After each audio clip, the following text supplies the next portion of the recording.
S'informer, c'est bien, mais informer, c'est encore meilleur. Et c'est ce que nous faisons tout le temps. Amis chers téléspectateurs de la PIC TV, on calminama on juurama beltanama no hanteni ko daddi tigui weltare huccide mon émission men mine mon e kala sahani min goyi wadde ninteno émission o jiddi ɗum ɗo tan ko weltude mon onon bandiraɓe en garti wondire banam gorko Kalidou Diathie gorko Medina Diadio mi salminima Kalidou. Non ɗon tigui Fandiaye a salminama kono kadi a salmitama kono en calmini kala jeeɓo Pini TV en calmini kala jeeɓo oɗo émission mine mon en calmini invité men en calmini kala gonɗo e plateau e hande komi nehiɗo noon woppo mi jooɗo ko tawi nehiɗa par ce que meeɗa ardini kalɗo hande arde nehi cikku min nelli ka kulɗo invité o ɗum tawi mbaɗɗani an kala garnoɗo tan rewi dow makko onon kula boyel ngel ɗo boyo an dal ala quoi o ko mofton mumen ko hande jeena ɓooye jeewa tigi jinmi wadde surprise nde tawno mi yiiɗa bandiraɓe ganda hol mbaɗaɗo invité o ƴette kam mine kaldu tan ha ɓoy sen moon ganda hol yon ɓe mbaɗa ɓe kaala holmo cikkuɗa waɗa invité no way hande so wona Daouda Dia kono Haruna ɗo est ce que wona Haruna way soit ko Haruna walla Daouda walla bammal goɗɗo bus festival ene wawi wonde de en tout cas invité surprise dal hande mo ganduɗa fusi Fouta wi noon to woni ɗo Fouta ko famdirimo tan il faut yaha Dakar naat Dakar taw toon artiseɓe ɓe kono artiseɓe ɓe dari ɗo no ternata noon Dakar ɗo ternata accum o ara tan tigi ɗum nden mbaɗaɗo invité mon gandu ɗum joni joni hay nen tan enen goyi wadde people kono hande people aji kewtani tawno mbaɗaɗo invité o tolni noon machallah ko suko jiɗaɗo keppinaɗo no feewi e ko ganduɗa ko woni musique o kono wadde kadi golle paye ɗum ɗi hande ko addima ɗo kono yaaji momin gandu ɗum joni joni ko ɓoyra haade nden tan ni hen jenggal men garten mbawen kadi tongude ko waɗano to festival les blues du fleuve mo El Hadji Baba Mal gorko Podor Law Demba kaw men oɗon mo ganduɗa machallah so kewni tan bandiraɓe foof notte kewle pewal non ɗon jeehen cadwalo jeewen jingle men garten joni e plateau he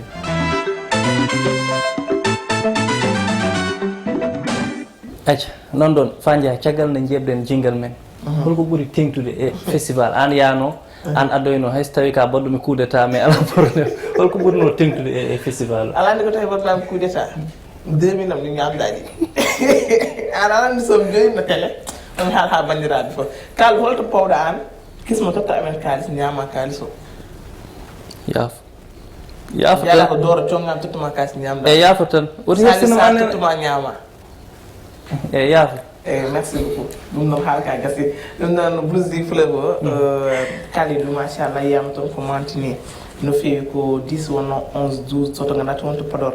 kono yiyama El Hadji Baba Mal yajnima no feewi e blues du fleuve o konko e hoore mum ni jooɗi wi carrément o ɓooyi wadde organisé blues du fleuve kono hikka ko ɓuuri ɓeyɗa te welta tigo dañi hen kono yidde les journalistes et les présentatrices les présentatrices ko wonɓe e média ɗi foof no gollodi no jooɗiri gonni yumma e Baba Djidi liggoɗi fewri ni vraiment ɗum no weelimo no fewi ko wona ɗum ko en jii Baba Mal o waɗi parrain premier jour o woni le 10 to ganduɗa to fleuve o waɗatno woni firfire pulago foof yiya toon ko ndeyji Seck on woni Youssou Ndoye mo ganduɗa konko woni jaraf ko Dakar ɗum tigi o waɗi parrainé on ñalawma kono yiyama toon teddugal machallah tawno konkone kadi o famminani ñalawma o ari o addi e doole o addi kadi ko ganduɗa ko woni délégation mo ko weltima no fewi koko Baba Mal waɗi ko haw ƴetti parole ko ganduɗa ko e public o wi so Allah no wawno uslude duuɓi makko ɓeyda ɗum Baba Mal ɗum ko welta tigui kono Baba Mal kadi noddude kadi pulago foof artiseɓe wonɓe ɗo e nder leydi Sénégal ha waɗi to ganduɗa to woni to Mauritanie tawno taskama toon artiseɓe hewɓe ha to Mali ko ɓuuri kam hen wadde marqué woni Alusam Gawlo Dicko Fil en hewɓe mbaɗama invité e on ko ganduɗa ko woni festival kono yiyami hen ko ganduɗa ko kadi woni monsieur Moussa Sow mo Pima maire Walalde waddemo ko ganduɗa ko woni ambassadeur mo Pima gam wadde repeuplement des fleuves ɗum noon kadi ko beelamo tigui fewde o mo ganduɗa woni El Hadji Baba Mal ko wona ɗum ko kadi en jii El Hadji Baba Mal to lycée to ganduɗa to woni to Podor lycée ɓurɗo mum toon lycée Baba Diongo totti toon ko ganduɗa ko woni livre aji kono hokkude kam ko ganduɗa ko woni ƴettude 3 élèves les meilleurs pour wadde ɓe ƴettuɓe en charge haaɓe jaaha licence bourse ɗi ganduɗa ɓe jogata haydara ɗum ko El Hadji Bammal waɗi ɗum Bammal avec ses partenaires aussi o ƴetti ko ganduɗa ko woni 10 école ɗi ganduɗa lycée ɗi ganduɗa woni to Podor o hokkiɓe ganduɗa ko woni livre pour kamɓe mbawi jangguirde kono noon teskama toon artsemoɓe ko wabino Ngaka Blende ko sukaɓe Podor wonno ɗum réclame gaddanama ɗum Abou Djouba Délène machallah artiseɓe heew miɗon ɓe boy tan oɗo hen ɓe boy authentique hen les baileuses les MC Modima là machallah le général Pakou Leñol andi ɓen c'est mes amis machallah ɗum noon artiseɓe foof jiyama toon Demba Guissene e woɗɓe festival hikkoɗal kaldi weeli no feewi eyyi machallah haɗi ko heddi welde seeɗa tan woni komi yahani hen ko mais machallah festival o machallah te kadi ko mbiɗa ko baba so noddi yimɓe ne poti arde te kanko tan heewi noddude leñol ngol foof ara woni mbaɗowo rap jimowo walla mbaɗowo guitar kala ko mbawɗa wadde tawa yimɓe foof koɓe aroɓe waɗa ko festival mo ganduɗa foti waɗede ko festival international te festival uji no poti hewde wona baba tan mais ay rapport aji kamɓene yoɓe mbaɗat festival quoi Fandiaye ɓe mbaɗat festival uji mawɗi ɓe goppi concert aji mais en tout cas c'est cool c'était cool yimɓe jeebi eɗen mbi kadi Bammal yeehi to ganduɗa to woni to ngawle mo ganduɗa ministre de tourisme woni Alioune Sarr ko toon jeeya yimɓe cikkanno Alioune Sarr ko séréer tan kono ngawle koye jeeymo ko tigui jeeya machallah yettima toon Bammal waɗimo recevoir nayuma ha toon kadi Bammal hokki toon 2 millions non 1 million hokki sukaɓeɓe e rewɓe ɓe machallah ɗum kadi ko hunde ganduɗa no yonna no feewi ɗum noon ene wayno ɗo min kadnata hannde people aji ɗi hewrade min ko ɓooyo kewi ɗum gareno ɓooyo ɗum noon ɗihen ƴewde garten mbawi bisna e koɗo men mami andude hol mbaɗaɗe hol hannde mbaɗaɗe invité émission men mine men acca jingle garten joni joni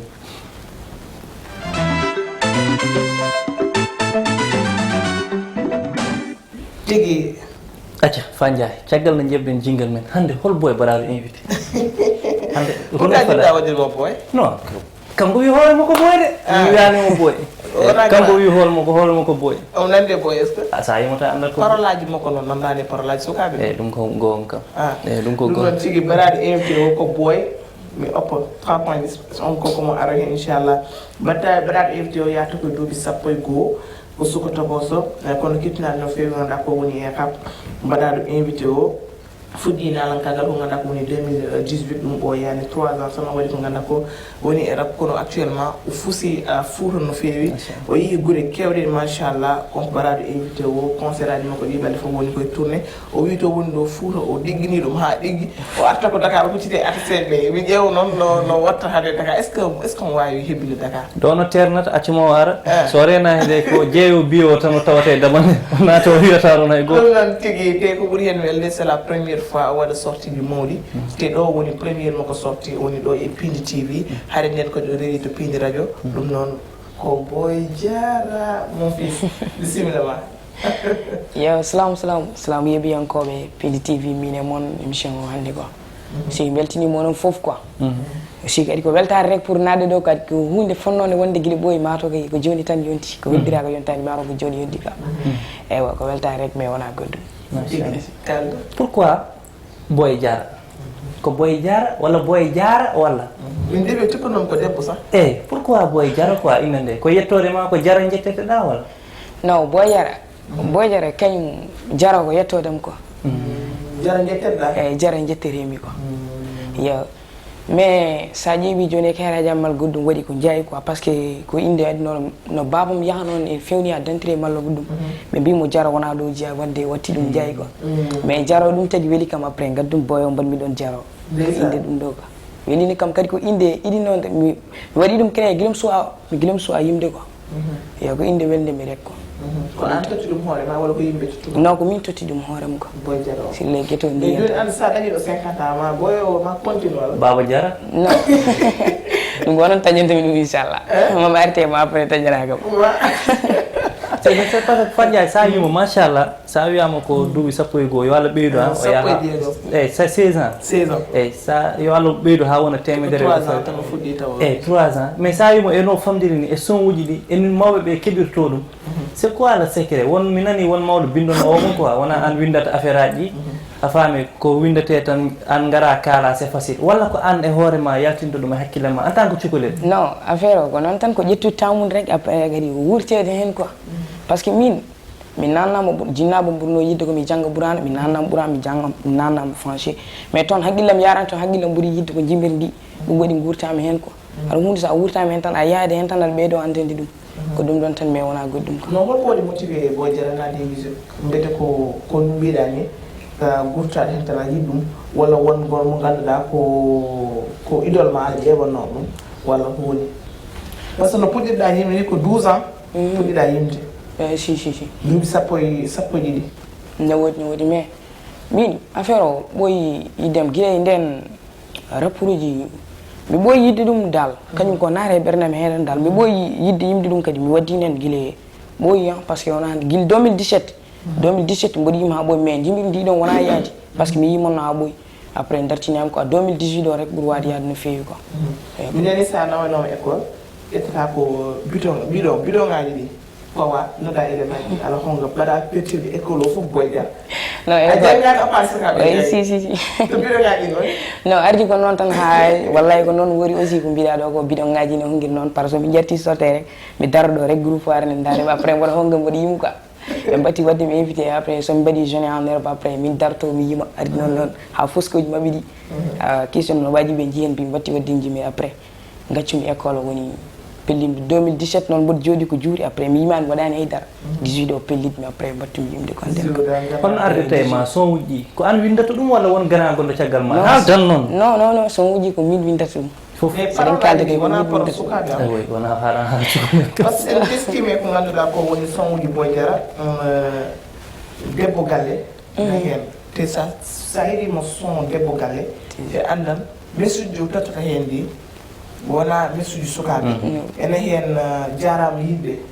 ma ɓooye ma wonko jimanɗa men ko ɓoyata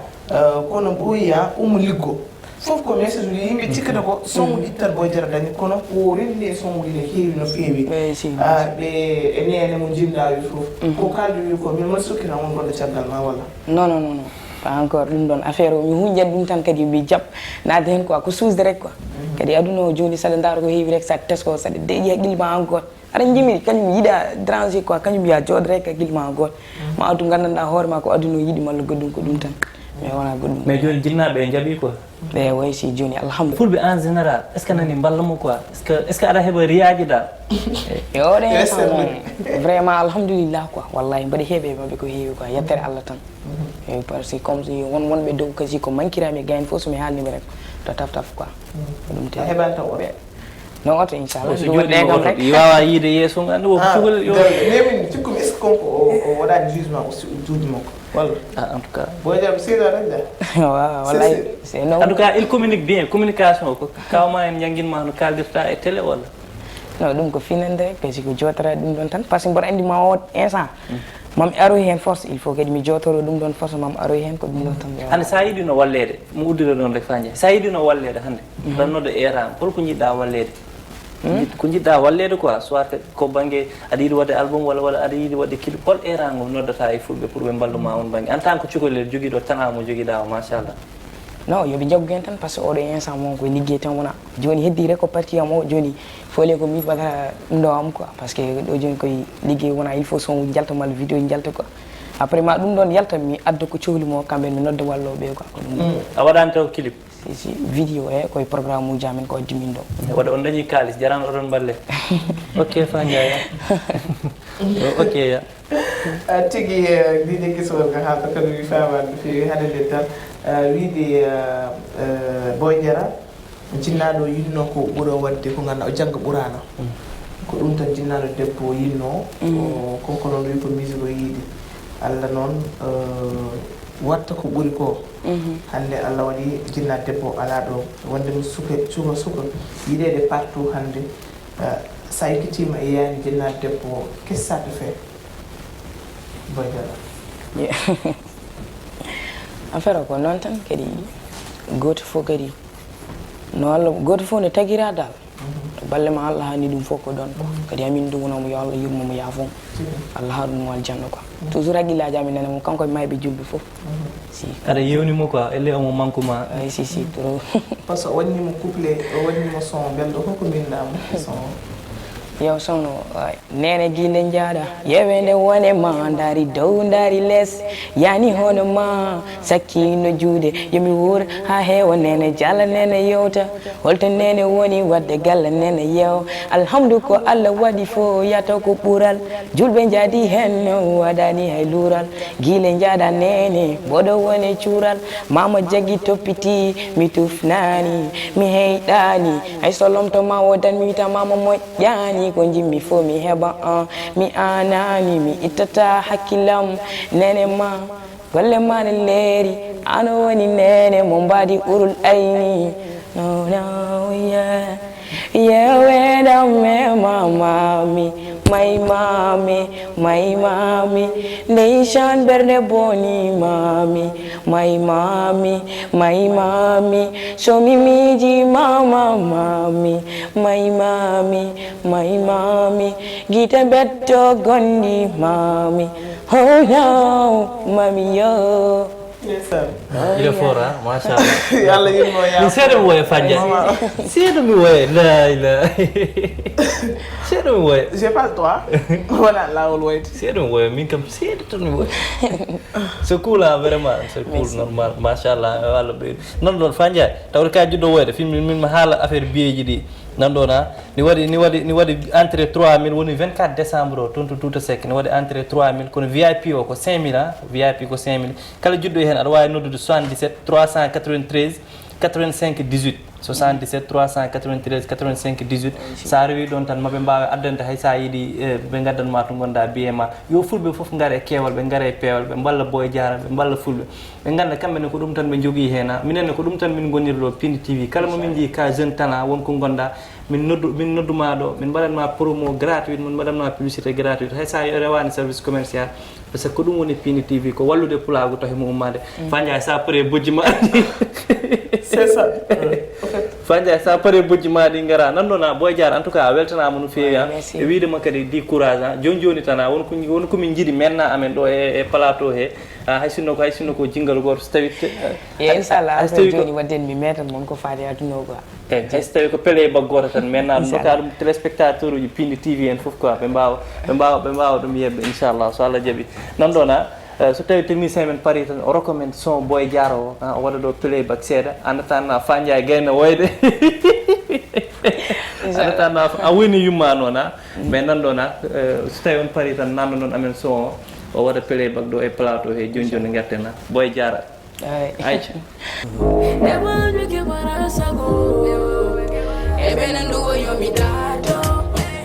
Come si guainoni, cosa mogli por mi tato, co guido le leoni, e benendo io mi dato. Come si guainoni, cosa mogli por mi tato, co guido le leoni. In the man certa e bonde sa woni artist guido ne jokko kolle ne mi wone bonit be califo membi kan fo ko alla wonde na o so dira ka yontani o darni mara batuda fo ko kirtike an be chagal mi chenge yam kunu de gite agomad hore ma ambasa abade dale sa woni hunde ran nyene fo hala mahale ala fo kom nanani fa so fo ya halulaji sanare oro move yero berne wayaji e benendo yo mi dato come si guaidoni ko jamundi mi por mi dato ko gido le mioni e benendo yo mi dato ya come si guaidoni ko jamundi mi por mi dato ko gido le rioni an yilo jamte ndoga pone dum no mojema an be tagal ne mbani chome ene chengema sawoni hunde aserta yo yede monto no dunya pare kadi wone fiere music me metti musiko munyal way no de dum gonde he dubi so boyi ma famu dum bojara wi ma yida pone jamu puran dum puido non ne famdi ko burate dum be kalifo be mbi fo me ko gido le rion Tera wege mu baby boy ke yotunya Ebele nuwa yo mi tato Kumi si wainoni Koja mungi mi boy mi tato Ko giro lerni yoni Ebele nuwa yo mi tato Kumi si wainoni boni mi tarto ko giɗoleri yonni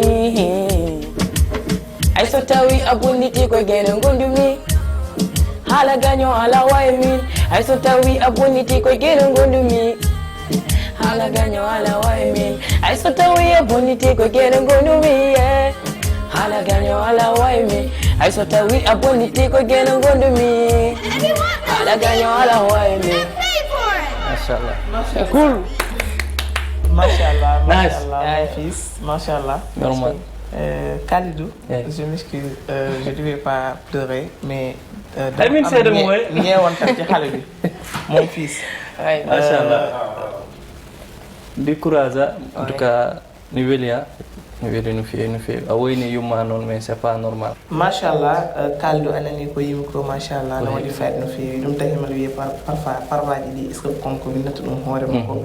Je devais pas pleurer mais c'est normal parce que dama am ñeewantal ci xale bi mon fils en duwonum en julde balɗe cellal ko wona ɗum ko kadi erade fulɓe kala yo mballu mum Surtout sabu ko suka puɗɗiɗo baɗowo kadi ko pulagu yiɗi ko fulɓe jiiɗi ene yima e demgal pulaar na waɗa kadi rab en jii kadi sukaɓe fulɓe hannde no mbayi e rab ni sen jii kadi wawi ni kadi aussi c'est très important ko wona ɗum ko clip so tawi aɗa waɗi ɗum info joni jippima ɗo clip pris en charge par PDTV non PDTV waɗi ko wawno waɗi ko wowi wadde ko waɗi kadi ko wawi saabu balliɗe ko partout ummorto kono ɗum kan koye émission mine mon tan boy jara meeɗa wadde clip sa waɗa clip wala ɗum ɗon ko surprise ma PDTV ƴetti ɗum en charge te machallah kala ko foti hen wadde ma waɗi hen min Fa Ndiaye en tant que maquilleuse goto fof ko jogui ko ɗum hokkata je vais prendre en charge maquillage o kala clip mo mbatta ɗo mi anda nokku goɗɗo kono min en tant que maquilleuse ɗum noon hay muccude koye jingueɗe jeeya C'est ça. vraiment tigi Seydi Dia non ɗon en jetti hen wadde PDG men Daouda Moussa Dia o waɗi ko wowi wadde ko ɗum tan woniru ɗon wallude jeune tanaji ɗi kono albarka Pindi TV ƴettude clip Boy Diara en charge wadde noon machallah mbiye Dia so haali jabon ɗum noon machallah hande nde tamin ɗiɗiɗo ɗo seeɗa ɗum ɗo en gandi bandiraɓe gana mbaɗa préparé ko heewi Dia wima tawji ma guese taw gasi ɗum noon machallah joni joni taƴi ten haade nden tan tottama dernière question tan min gudda eyyi dernière question kam ko duwanade mo rek tawde ɓe mbi 1 minute heddinma ko duwanade mo walla waɗe barke ko waɗat ko e wiide mo kadi di courage oto waɗ découragé o rento bowi ɗino rewɓeɓe o rentoɓe no fewi par ce que to ɓuuri bonde foof ko dañ defan suuji rewɓe yo reno no fewi ɓeɗo waɗe concentré ko waɗata ko o toppito kadi ménageur uji makko e mawɓe wonɓe caggal makko ɓe par ce que heewi jeune tan a jaltuɗo seeɗa tan bonire c'est parce que ala entourage moƴƴo hande kala to mbawɗa yettade ko entourage ma tan wawma ɗon yettinde wadde félicité kadi Fouta Events ɓe ganda ɗum woni premier ɗum ɗo mabɓe ɗum wallat tan ɓe ganda eɓen Fouta ɓe ngala fiyanɗoɓe ɗo concert ji waɓenne soɓe gaari ɗum ko weltare no fewi e siftonode VIP ko 5000 ɗum ko 3000 sallahu lamdo o jaaɓi aussi kadi mi jarno hen yimɓe ɓe quoi vraiment aussi kadi grand frère moƴƴo woni Souleymani Seck quoi depuis no min gari ɗo kanko waɗi hen ko vrai emin beltano kadi debbo mo wuuro Alpha woni Nene Diary quoi yidde rek aussi yimɓe yo mbattu hen haqqillaji quoi e to Fouta le 24 inchallah ha joni ko hen wona programme o wona mamin mbaddon inchallah ko meeɗa waɗede Dakar on ko 3000 woni 5000 o eyi si neni 3000 e 5000 yimɓe mbattu haqqillaji ko mbaɗi hankkidin quoi garo sonde fof yo ar quoi on mbaɗi invité Pindi walla jarani ɓe gara Pindi jarani eɓe gara walla on mbaɗi ɓe invité yo kamɓe fof yoɓe gara bawɗa arde fof yar mi waɗi ɓe invité kamɓe fof wa Pindi TV fof yeɓiyankoɓe fof yiɗɓe fof dal kamɓe fof haade ma padde mum il faut ko kakamɓe son moment gasi ɗum noon wi gasi haalawi ko noon mo artuɗo so wiide jomiraɗo ɗum noon merci beaucoup Bawzy ko hande yaltinta album mo ko très important mo rewɗo Bawzy ɗum oɗon ñamaleɓe kam ɓe beldare ɗum noon toƴƴi yaltini son mo ko kesso poul clip makko mo ganduɗa o wi ko hokkami lobba min mi rokki fandu joni hande Houlay Senghor ñanti kama gasi ha laaɓi e calmini langal bandiraɓe kala DJ Kana waɗa ko ganduɗa ko woni hande lesson gol premier janvier noon to guddiri on nodda e kewal e peewal bay on jarama kanko ki har ka ñague ma yafoyi on nano fandare wonno ko weltinde moon émission gasi ha laaɓi ha prochaine fois so weeli jomiraɗo on jarama ko kiɗo lerni yoni ay so tawi a bonniti ko geno gondumi ala gaño ala waymi ay so tawi a bonniti ko geno gondumi ala ganyo ala wae mi ai so tawi aboni ti ko keno ngondu mi ala ganyo ala wae mi ai so tawi aboni ti ko keno ngondu mi And if you want this beat